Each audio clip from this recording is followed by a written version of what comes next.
Hello guys, so I welcome all of you to the our YouTube channel Gyan with Sachin. तो दोस्तों, आज के इस वीडियो में हम बात करने वाले हैं यूपी पॉलिटेक्निक सेकंड सेमेस्टर के अप्लाइड मैथमेटिक्स सेकंड के कुछ मोस्ट इम्पॉर्टेंट टॉपिक, कुछ मोस्ट इम्पॉर्टेंट चैप्टर और कुछ मोस्ट इम्पॉर्टेंट क्वेश्चंस के बारे में।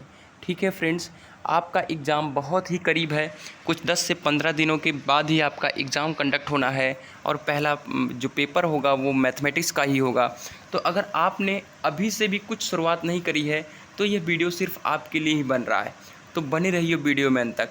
हम आपको कुछ ऐसे क्वेश्चंस आप प्रोवाइड कर देंगे जिनसे आपको पता चलेगा कि कौन से क्वेश्चन लगातार पुटअप किए जाते हैं। जैसे आपने अगर प्रथम सेमेस्टर का एग्ज़ाम दिया होगा तो कुछ ऐसे क्वेश्चन हैं जो रिपीटेड होते हैं, चाहे वो यूपी पॉलिटेक्निक का एंट्रेंस एग्ज़ाम हो, चाहे वो यूपी पॉलिटेक्निक का सेमेस्टर एग्ज़ाम हो। कुछ ऐसे क्वेश्चंस होते ही हैं जो हमेशा रिपीटेड होते हैं, जो आपको पासिंग मार्क्स से ज़्यादा नंबर देकर जाते हैं। तो उन्हें आपको पकड़ना होता है, उन्हें आपको तैयार करना होता है, सिर्फ इतना ही करना होता है। ठीक है दोस्तों, तो बनी रहिए वीडियो में अंत तक। तो दोस्तों, इस वीडियो की शुरुआत बहुत ज़बरदस्त लाइन से करते हैं। अरे मंजिल उन्हीं को मिलती है जिनके सपनों में जान होती है।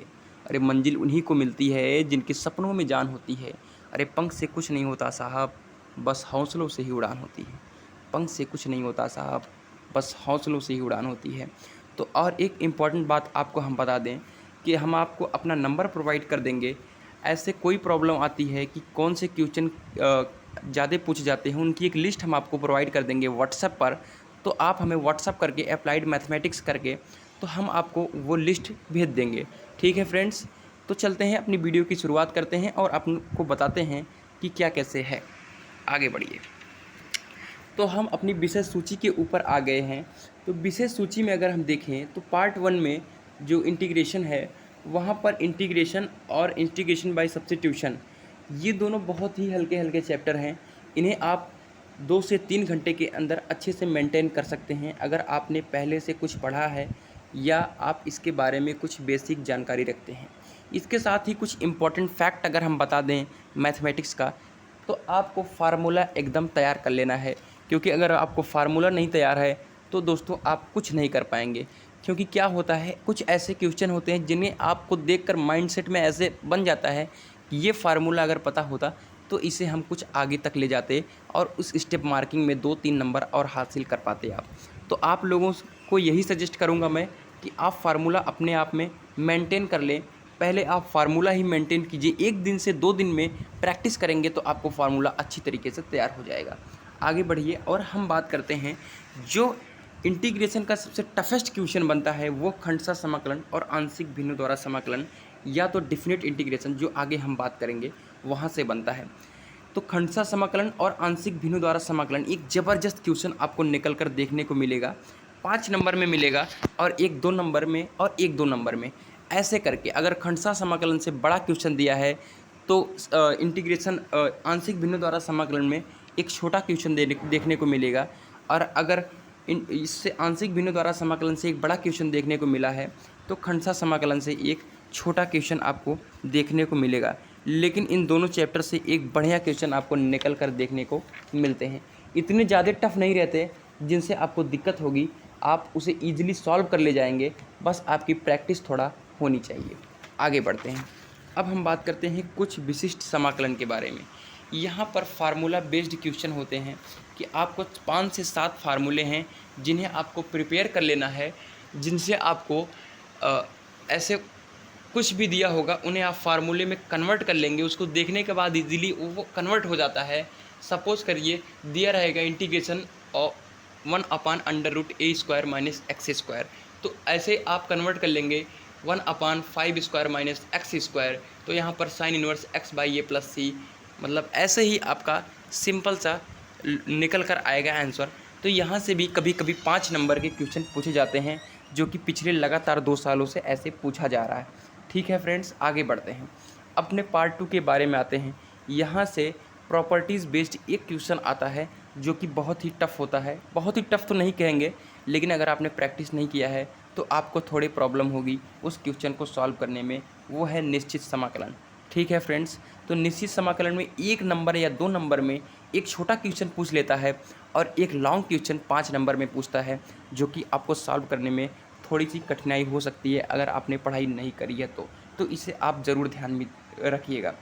अब हम बात करते हैं समाकलन के अनुप्रयोग। तो समाकलन के अनुप्रयोग से दोस्तों आपको एक 5 नंबर का क्वेश्चन ज़रूर देखने को मिलेगा। 2 नंबर में भी पूछा जाता है, लेकिन 5 नंबर में भी पूछा जाता है। जैसे अब 2018 और 19 की बात कर लें तो समाकलन के अनुप्रयोग से कई क्वेश्चंस निकल कर आए जो कि ज़्यादा नंबर देकर लोगों को गए। अब पूछ लेगा वृत्त x square plus Y square बराबर a स्क्वायर का क्षेत्रफल ज्ञात कीजिए। ठीक है फ्रेंड्स, तो सिंपल होता है, हम y का वैल्यू पुट करते हैं a square minus x square और इंटीग्रेशन करके 4 से मल्टीप्लाई कर देते हैं तो आपका आंसर आ जाता है। ये 2 नंबर में आपको, ये 5 नंबर में, 2 नंबर में शायद पूछा गया था पिछली बार।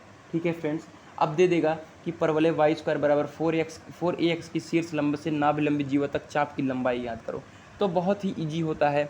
कुछ 2-3 मेथड हैं जिन्हें दीर्घवृत्त हो गया और परवलय हो गया, ऐसे ही आपको इलिप्स हो गया, तो ऐसे ही कुछ हैं जिन्हें आपको तैयार कर लेना है। ठीक है फ्रेंड्स, तो अब हम आगे बात करते हैं कि हमारा और क्वेश्चन कहाँ से पूछा जाता है। ये माध्यमान है, अगर आपने पहले से नहीं पढ़ा है तो इसे लेफ्ट कर सकते हैं, लेकिन माध्यमान का उपयोग आंशिक समाकलन और बीजीय समीकरणों के हल में ज़रूर पूछा जाता है, ज़रूर होता है। तो यहाँ से आप उसका यूज कर सकते हैं। बेसिक आप बहुत पढ़ के आए होंगे पीछे से, तो उतनी कोई कठिनाई नहीं होने वाली है। अब हम बात करते हैं अपने पेपर के सबसे इम्पॉर्टेंट और सबसे ज़्यादा नंबर देकर जाते हैं उनके बारे में। अब जैसे 2019 के क्वेश्चन के बारे में बात कर लें तो यहाँ से 10 नंबर का क्वेश्चन पूछा, 10 से 15 नंबर का क्वेश्चन, अरे तो पूछा तो 20 नंबर का गया था, लेकिन वहाँ से आपको 15 ही नंबर मिलने थे क्योंकि 2 पार्ट में दिया था। तो अगर 50 में से 15 का क्वेश्चन पूछा जाए तो बहुत ही इम्पॉर्टेंट होता है। ठीक है फ्रेंड्स, अब आगे हम बात करते हैं इसमें आता क्या क्या है। जैसे आपको बाइसेक्शन मेथड से पूछ लेता है, रेगुलर फाल्सी मेथड होता है, न्यूटन रैप्सन मेथड है, सिम्पसन मेथड है। तो इजी मेथड्स हैं, ज़्यादा कोई टफ नहीं है, थोड़ा सी प्रैक्टिस करने की ज़रूरत है 1 से 2 दिनों की, और आपको बेहतर से बेहतर रिजल्ट देखने को मिलेगा। अब हम अपने अगले पार्ट की तरफ बढ़ते हैं, वो है अगला पार्ट निर्देशांक ज्यामिति। निर्देशांक ज्यामिति क्या है कि निर्देशांक ज्यामिति में पहला ही है वृत्त। तो वृत्त से आपको 5 से 8 नंबर के क्वेश्चन देखने को मिलेंगे। एक सिंपल सा क्वेश्चन पूछ लेगा कि x अक्ष पर कटे अंतःखंड का मान ज्ञात कीजिए, वृत्त का इक्वेशन दे देगा। ठीक है दोस्तों, तो ऐसे कई तरीक़ों के क्वेश्चन वो पूछता है। जैसे कह देगा वृत्त का जो दे देगा उसका रेडियस पूछ लेता है। तो ऐसे 1-2 नंबर में आपको हल्के हल्के क्वेश्चन यहाँ से देखने को मिलेंगे, और अगर आपने प्रैक्टिस करा है तो इससे अच्छे नंबर आपको ज़रूर देखने को मिल जाते हैं। अब हम अगर आगे बात करते हैं कि लास्ट चैप्टर की, वो है थ्री डायमेंशनल ज्यामिति। 3 डायमेंशनल ज्यामिति। ठीक है फ्रेंड्स, तो 3 डायमेंशनल ज्यामिति में क्या होता है दोस्तों कि प्लेन इन पॉइंट, प्लेन और स्ट्रेट लाइन, यहाँ से आपको अच्छे क्वेश्चन देखने को मिलते हैं। इजी क्वेश्चन होते हैं और अच्छे नंबर देकर जाते हैं। तो इस दोनों पार्ट को, पार्ट 3 और पार्ट 4 को आपको तो छोड़ना ही नहीं है दोस्तों। और साथ में ये बता दें कि जो भी आपको प्रॉब्लम आती है, मैं आपको इम्पोर्टेंट क्वेश्चन की जो लिस्ट होगी वो इस नंबर पर प्रोवाइड कर दूंगा। ये नंबर है 9369041920। ठीक है दोस्तों, तो ये हमारा नंबर रहेगा, इस पर हम आपको इम्पोर्टेंट क्वेश्चन की लिस्ट प्रोवाइड कर देंगे। तो दोस्तों इस वीडियो में सिर्फ इतना ही था। मिलते हैं एक नई वीडियो में, तब तक के लिए गुड बाय, तैयारी कीजिए।